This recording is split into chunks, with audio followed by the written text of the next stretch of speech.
ডলারের বিনিময় হার স্থিতিশীল রাখতে এবং রেমিটেন্স ও রপ্তানি খাতকে চাঙ্গা করতে বাণিজ্যিক ব্যাংকগুলো থেকে 149.5 মিলিয়ন ডলার কিনেছে বাংলাদেশ ব্যাংক।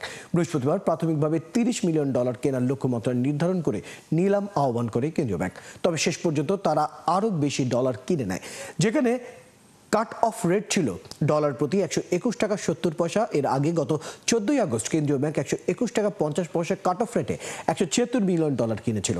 নতুন নিলামে দেখা যাচ্ছে কেন্দ্রীয় ব্যাংক কাট অফ রেটে অন্তত 20 বেসিস পয়েন্ট বাড়িয়েছে। কেন্দ্রীয় ব্যাংকের সূত্র জানায় 17টি ব্যাংক 160 থেকে 170 মিলিয়ন ডলার বিক্রির প্রস্তাব দিয়েছিল। তবে বাজার পরিস্থিতি বিবেচনায় লক্ষ্যমাত্রা অনুযায়ী 13টি ব্যাংকের কাছ থেকে ডলার কিনেছে বাংলাদেশ ব্যাংক। কেন্দ্রীয় ব্যাংক প্রথমবার নিলামের মাধ্যমে ডলার কেনে গত 13ই জুলাই। ওই দিন 121 টাকা 50 পয়সার রেটে 171 মিলিয়ন ডলার কেনা হয়। পরে 15ই জুলাই একই দামে আরও 313 মিলিয়ন ডলার কেনা হয়। নতুন এই নীতি গ্রহণ করা হয়েছে মূলত ডলারের দামে অস্বাভাবিক পতন ঠেকাতে এবং বাজারে সঠিক দিক নির্দেশনা দিতে।